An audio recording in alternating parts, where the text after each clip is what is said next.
And welcome to Lecture 4, Market Tools Part B.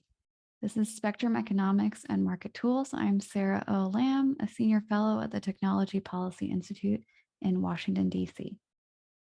So today we're on Lecture 4. We've already discussed an introduction to spectrum economics and market tools, spectrum in the news, Nobel Prize winners. We've talked about a history of auctions, different accounting methods for valuing spectrum licenses. And last lecture, we talked about market tools, reallocation challenges, why it's hard to reorder the radio spectrum. And we talked about secondary markets. So today we're going to talk about incentive auctions and other tools like experimental licenses. So you all might have already seen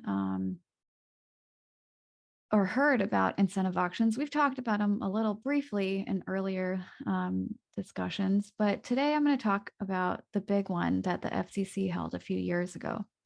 It all started with the digital TV transition that went around the world where analog televisions were upgraded to digital televisions.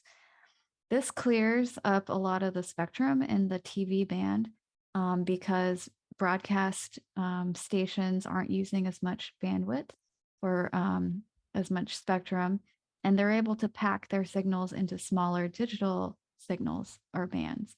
And so that opens up spectrum for mobile wireless. In order to then move that cleared spectrum to the private markets, the private sector, an incentive auction needed to be held. And we'll talk about the two different phases of that big auction, the reverse auction, which was the first half that cleared the TV stations off of that spectrum. And then the second half, which was a forward auction that released the spectrum to new licensees. So first about the digital television transition. Here you have a picture of an analog television with noise. When antennas that were picking up analog signals couldn't receive their signals, you would see the static noise on the TV. You also get noise on digital TVs too, but I thought this picture was a good example of the older kinds of televisions that relied on over-the-air broadcast signals. So the new digital TVs over broadcast airwaves, they use a different kind of antenna, a digital antenna. But actually, most people today watch television through either their cable line, a physical coax cable, or a fiber optic cable like Fios. And then even the young people, the college students, you might even say, well, I watch TV through the internet, through like on-demand Netflix or I don't know, other Hulu or YouTube. Well, that's actually not the over-the-air TV that I'm talking about, and that's the broadcast station model where, yeah, you could only receive television signals from large TV towers far away to your box through antennas.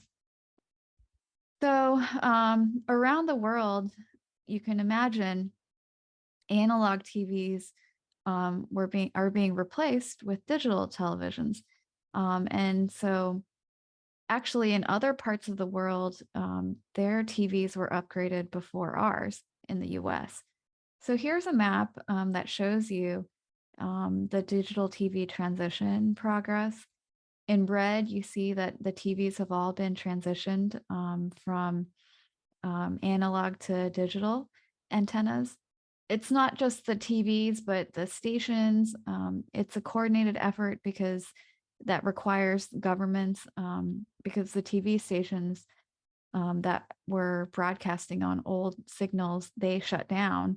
And so there's a public interest for folks to be able to watch TV, public TV or just their local news. And so it is like a governmental effort around the world. You see here in orange, the transition is partially completed. Yellow, it's in progress. Green, the transition has not been planned or started, but is in early stages. So there are some parts in the world that are still using bunny ear television.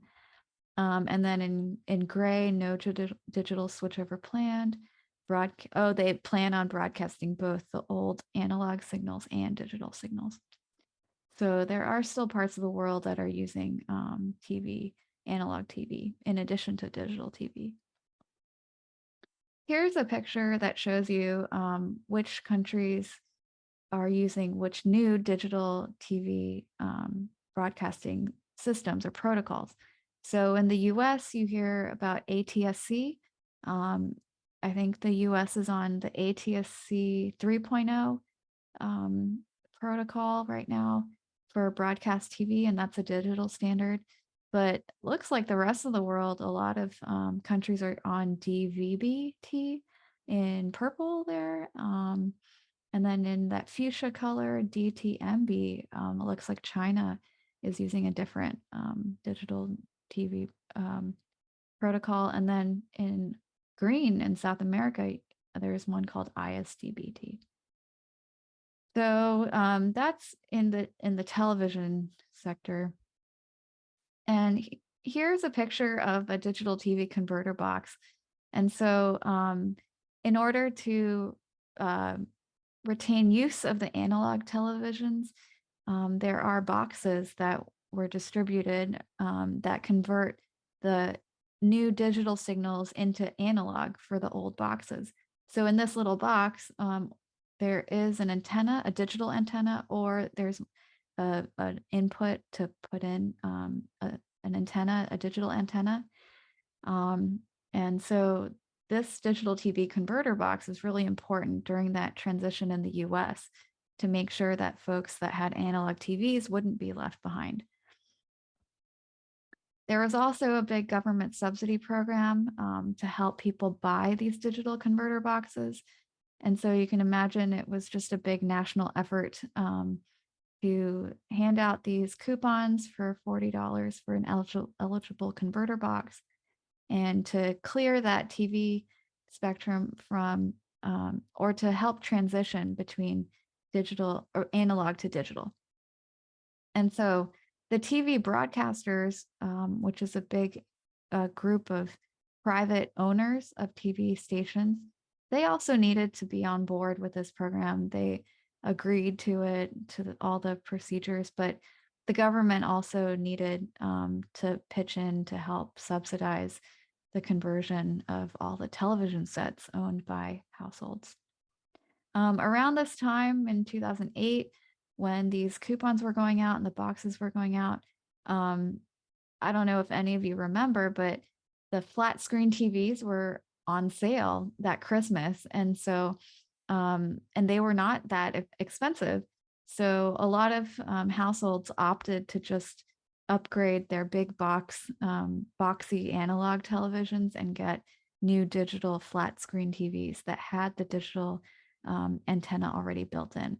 So I remember that winter watching this government program and then seeing all the sales in the Best Buys and the electronics stores for the flat screen TVs with the compliant digital antennas in them.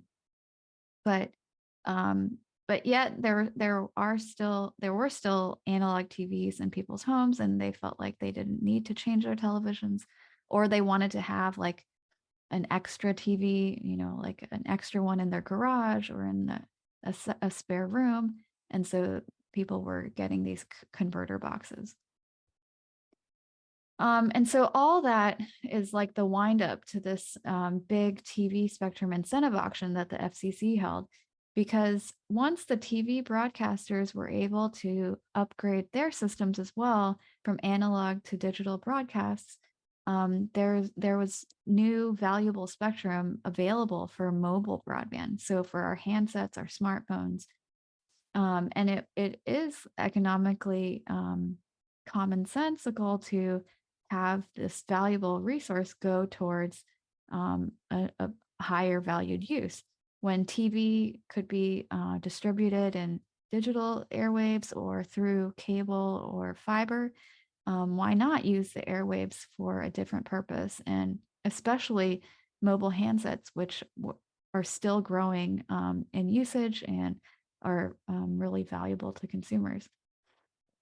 So the FCC went about to design an auction mechanism that would allow broadcasters to give up their spectrum without feeling like they were giving it away for free, because they did have the licenses to use it. But the broadcasters want to be able to raise as much money for their assets as possible on the market. But they could always hold out and refuse to give it up. And so, in the same way, on the other side, you have these mobile broadband providers who want access to that valuable spectrum, but may not be willing to compensate the broadcasters as much as they want to be compensated for that spectrum. So you have this two-sided market, or this double incentive problem. The broadcaster needs to relinquish their rights for a reasonable price. And then the mobile broadband providers need to bid on licenses that come from that vacant spectrum. And so the FCC calls this a novel design for a novel process.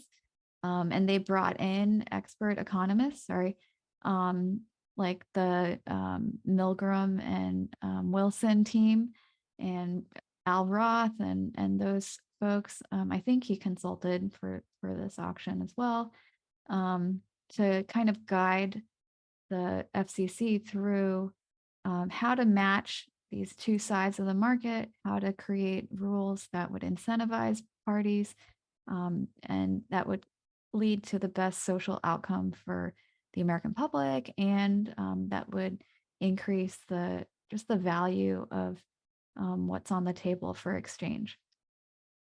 Because you can imagine, it could all go wrong too. So an auction could fail if the broadcasters didn't give up enough of their spectrum that made it worthwhile for mobile providers to bid in the auction.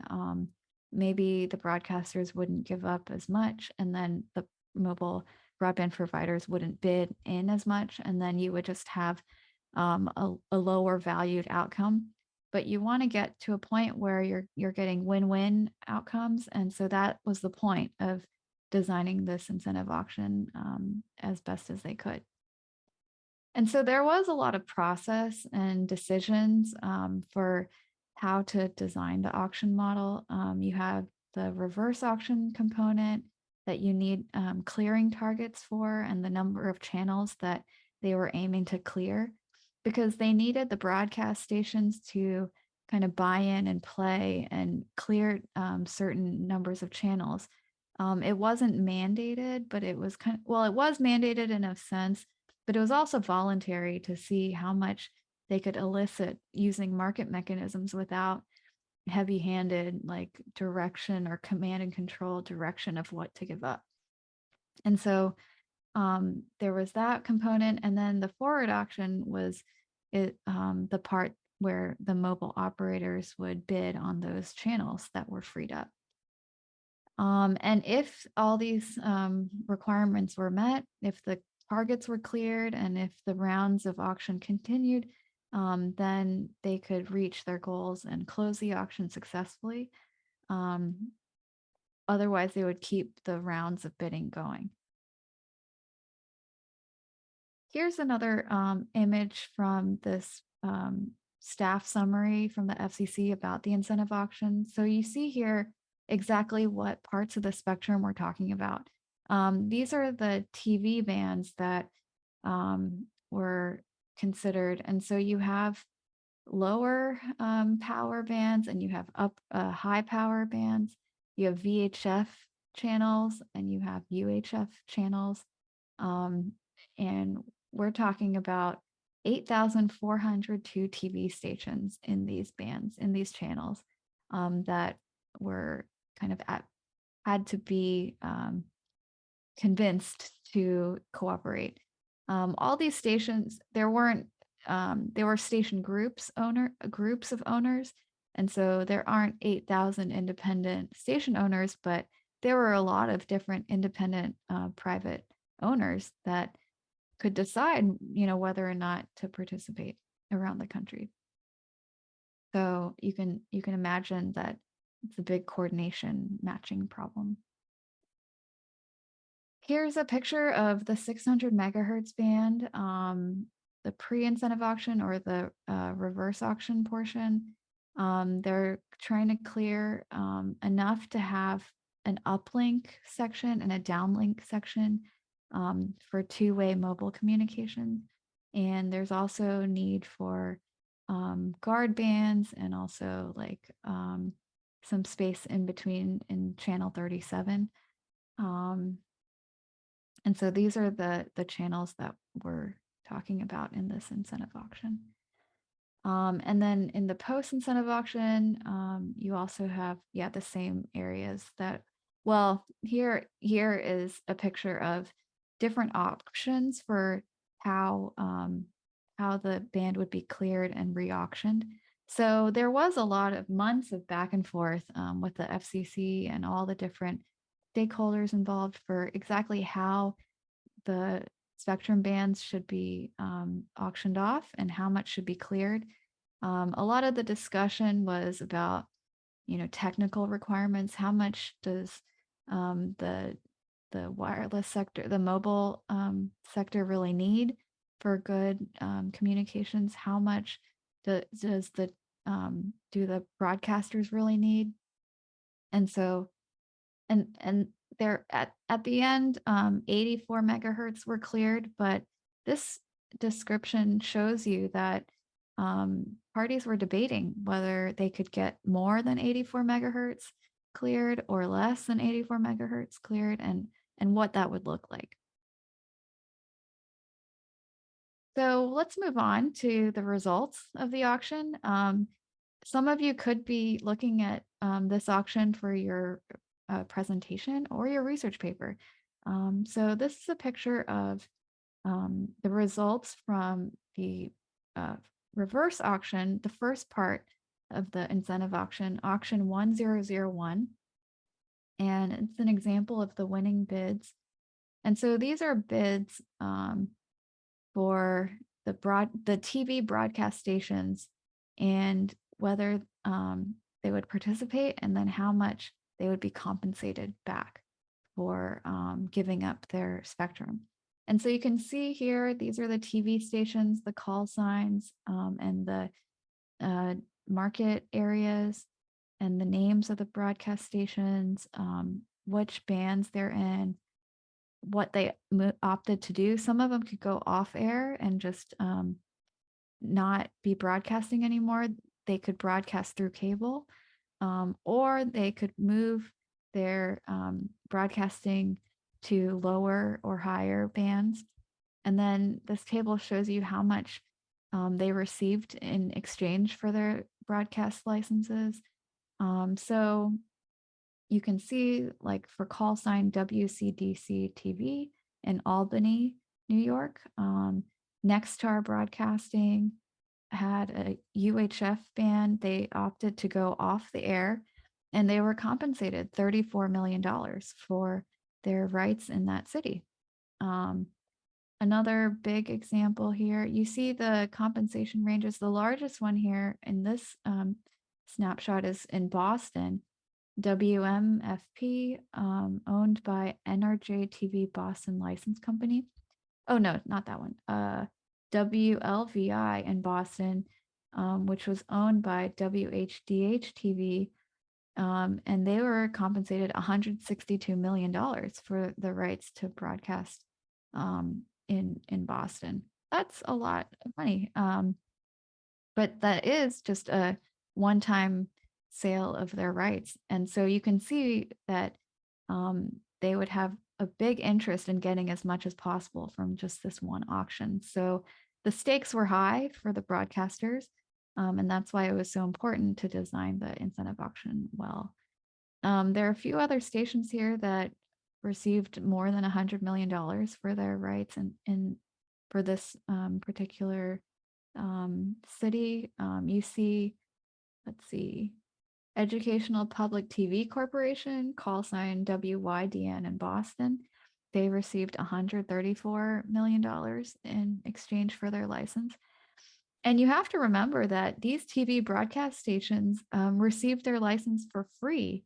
They did not need to bid and pay for their rights to these licenses because a lot of them received their licenses back when it was beauty contests and grants, like 50 years ago, 100 years ago. So the radio spectrum has come a long way in how it allocates. The regulators have come a long way in deciding how to regulate these airwaves. And so a little bit more about the reverse auction by the numbers. A total of $10 billion was bid for these stations or was sent to these stations as compensation. 84 megahertz was cleared in this process. 175 stations participated and won compensation for their licenses. The largest individual station payout was $304 million. I'm curious where that is. That's probably LA or New York. The largest non-commercial station payout, like an educational TV station, was $194 million.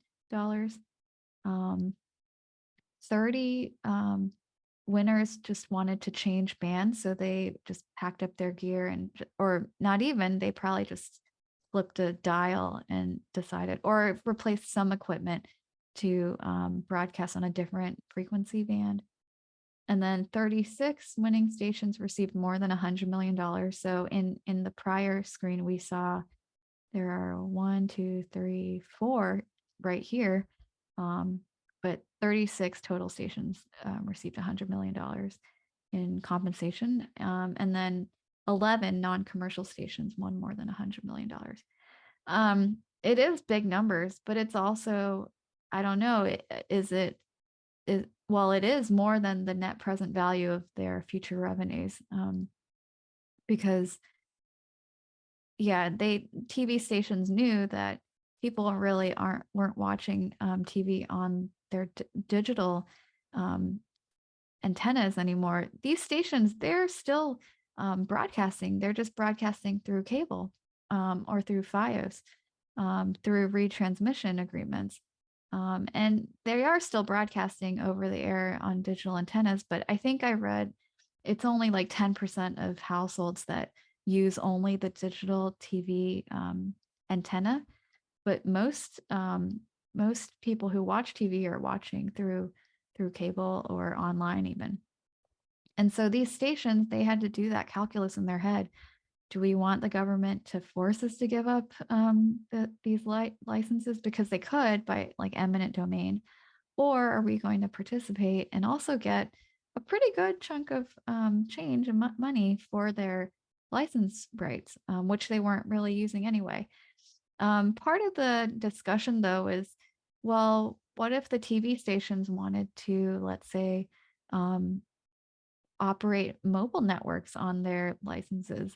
What if they wanted to use their spectrum in a different way, not authorized by the license? Like, could they just get a windfall and be grandfathered in and start doing mobile wireless on their spectrum? Well, there's a reason why the FCC didn't go that route, although that would have been much faster and we wouldn't need this whole incentive auction if you could just let the TV stations use their spectrum the way they wanted to. But there are fairness concerns because that is a windfall. So the value of that spectrum is a lot more than the amount that they're getting back from this auction. So it would be considered like a windfall for these TV stations. And it just didn't seem fair to let them not go through this centralized process where all TV stations would be together moving into different bands and then squaring off against the mobile operators, which is like a different set of private entities. So in a way, like this big process was cleaner than allowing the TV stations to just keep their licenses and change their use. But that's a constant back and forth at the FCC with legacy incumbent spectrum holders that have their licenses for old uses, but don't really use the spectrum well, or the spectrum could be used by different technologies that other companies would rather want to use. And so there is just a process point about whether the FCC is the one to always be in the middle. And we talked about that a little bit in the reallocation challenges discussion last lecture. Um, so here you see a little bit more of what the forward auction would look like. So auction 1002 is a forward auction, and this is what the new licenses would look like. So they cleared the TV stations off, and now they replanned the band into mobile channels. You have the downlink portion and you have the uplink portion. And then within each of those, there are 7 channels of, I think it's 50 megahertz each. And there's a duplex gap in the middle, and there are guard bands as well. Here's another view of the different licenses that were going out to the mobile sector. So in each of those blocks, the 7 blocks, oh, and they're also paired. So the A blocks here are paired between the downlink portion and the uplink. There's a B block, which has a pair, but one portion in the downlink and one portion in the uplink, going all the way up to G. And there are reasons for why paired bands are better for mobile use. And so there are 416 licenses for each of these blocks, these pairs. Oh, that's not 50, it's 10 megahertz. It's 5 megahertz and 5 megahertz, not 50, sorry. For 10 megahertz total bandwidth. And the geographic area type is the PEA, the partial economic area. And so here's a picture of the partial economic area boundaries. And so the licenses were issued in these areas. There are like 10 different kinds of geographic areas that spectrum licenses are available in. The geographic areas kind of match to the technology, the radio technologies, but there are different questions about, well, would the geographic area shape make auctions more efficient? What if, like in computer graphics, like what about a hex shape, like Uber and internet mapping? They use hexagonal map shapes. Would that be better for nearest neighbor algorithms or computing? But at least in spectrum, we're still in this framework of either economic areas or old coverage areas that the telecom industry uses, and also well, the economic areas also have a lot of business business demographics separated by these type areas. So maybe that's why the industries want certain areas. But now with more computing and statistics, you can do crosswalks and tables. But at least even in our own work at the Technology Policy Institute, it takes a lot of number crunching, not too much, to switch from different geographic areas to another and doing data analysis. But not everyone has the time or the computing power to constantly be switching back and forth between geographic areas and data sets. And so in any event, everyone decided that PEAs would be used for this auction. Here is a view of the FCC's public reporting system, and this shows the results in database format of the forward auction. So these are all public. You can go in and see and um, take the data and analyze it and see who bid on which parcel and how much they bid. The FCC also releases like the auction round data, so you can watch and see the dynamics of the bids as well. Here's a summary of the forward auction results. It's just an excerpt from a larger document. And you see that these mobile operators like Agri Valley Communications, AT&T Spectrum Holdings, Cellco, doing business as Verizon Wireless. They're some of the bidders. Let's talk about AT&T in the second row. They won 23 licenses under this FRN number in 18 different PEAs. They paid $910 million for these 23 licenses. And then let's look down at CC Wireless Investment. They bid $1.7 billion and won 73 licenses over 72 PEAs. So there are some big bidders here. You see also $1 billion going into Channel 51 License Company, LLC, where they won 8 licenses and 5 PEAs. They also had a bidding credit. And so there are some rules and set-asides or discount credits for rural and small owners. So I encourage you, if you're interested in more about these auctions, you can go to these dockets and read all the details. There are hundreds of pages of interesting footnotes and discussions about why they chose a certain method in the auction, or why they chose PEAs, or what the bidding credits are for.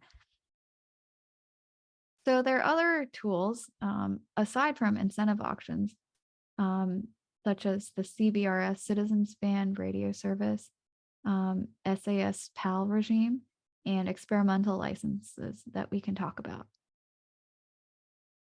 In the CBRS band, that's 3.5 gigahertz, there's this new way of ordering users of the spectrum in order to pack in new users, but also to include incumbents. So here you have a picture of the CBRS regime. First, you have incumbent access, so incumbents, and then you have priority access users, and then you have general authorized access users. So in this tiered system, these users have, the PALs have 10 megahertz channels, and there are only 7 PALs in any county. But incumbent users are still allowed to be in the bands. But the priority access and general authorized access, they have to avoid the incumbents. This sort of scheme, the sharing scheme, allows for more uses of the spectrum in a shared manner without the difficulties of moving the incumbents out. And so the prior section where we talked about incentive auctions, the whole reason why it was so complicated is because it was hard to move the incumbents out, or the FCC wanted to move the TV stations off entirely.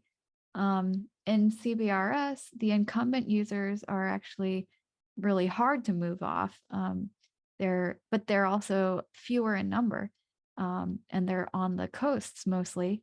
They're radar systems for the military. But then you have other parts of the country where you don't have as many incumbents, and then other users could have the PAL licenses or the GAA licenses and use these 10 megahertz bands for mobile. So this is another schema or way of structuring valuable spectrum without doing an incentive auction. Um, Results are to be determined if this is like a good way of reallocating spectrum. We don't know yet if mobile users are actually using it well. And so it's to be determined. But it is faster, at least in terms of not needing a few years for an incentive auction. I think it still took like 10 years to work out all the details. So in that sense, it wasn't faster. But you in this kind of regime, you don't see like $20 billion at play, like 10 billion and 19 billion being moved around between independent users. Um, Part of the reason why is because the incumbent users are federal government users, and so it's harder to buy them out. Not impossible. And so that's a big discussion in federal policy of how to compensate or how to move or how to encourage federal users to do like a digital transition. How, ultimately it's the Congress and president that have to convince the Defense Department to um, change their systems, which is a big uh, challenge. And maybe there are good reasons for why. I mean, there are, I guess, defense, national security reasons for why these incumbents are especially important to stay there. But at some point, this particular band has been um, studied and investigated as a good band for possible reallocation. And so, after a lot of back and forth, this is how the FCC decided to manage this band. So here's another diagram for the tiered sharing model in CBRS. You have incumbents that have primary access. They're authorized federal and grandfathered users.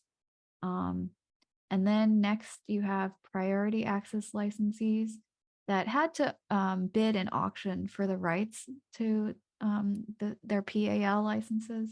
They're licensed by county. They're protected from interference from the GAA users, but not from incumbents. And then you have GAA, general authorized access users that have open eligibility, that are registered and controlled by the spectrum manager, the SAS database managers. But the GAA users don't have interference protections. So that's another difference between this and like the incentive auction that we talked about earlier, where the new licensees, they have clear rights to their spectrum. It's exclusive use, it's flexible, and they don't have to worry about interference from anyone else. So they bid and paid for that clear spectrum. Here, there is no guarantee, even for the PAL, that they won't be interfered with by the incumbents. And the GAA users don't have any interference protections either. So you wonder, if a mobile network can really invest billions of dollars in a network based on these license terms. It's to be determined, and so we're watching that now.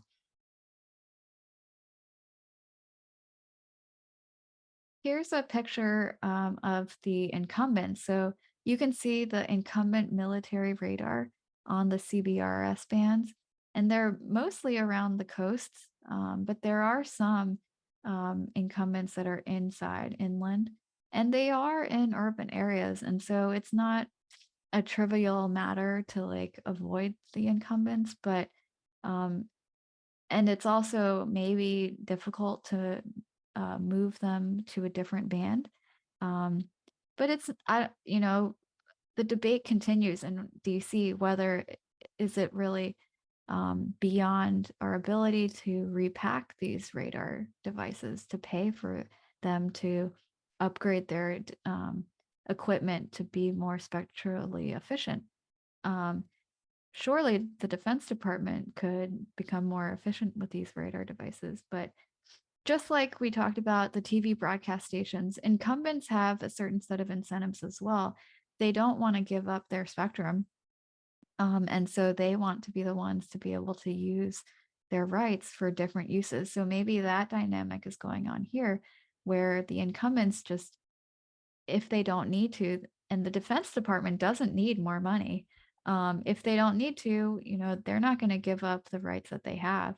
They'll find a way to reuse it. But market mechanisms, would might say, well, it's better to have exchanges and transactions to get to that um, market outcome.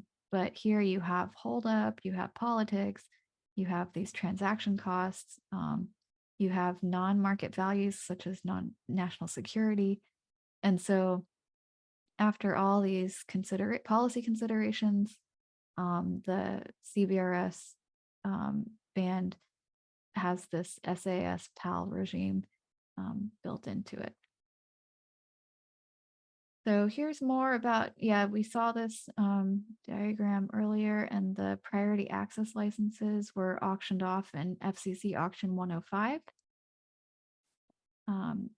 Okay, so another area that's interesting, other tools, market tools, there is a classification of spectrum licenses called experimental licenses. Here's a screenshot of the FCC's Office of Engineering and Technology website. It's a little bit old school, but it's really interesting to poke around here and see who is registering for these experimental licenses. It's a separate kind of license. It's very short term.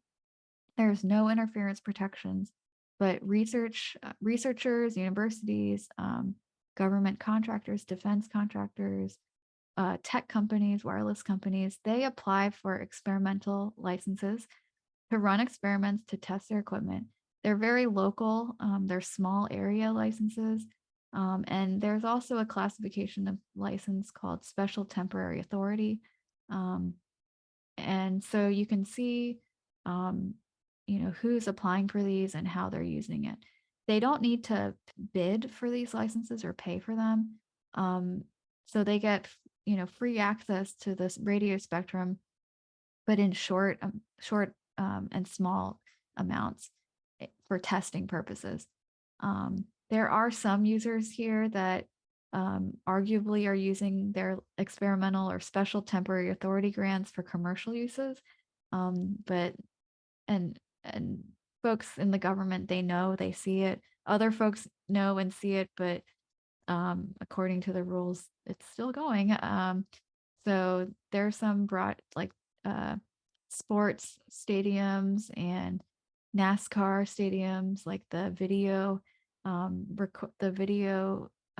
wireless video services are on these special temporary authority grants, which raises eyebrows to a lot of people.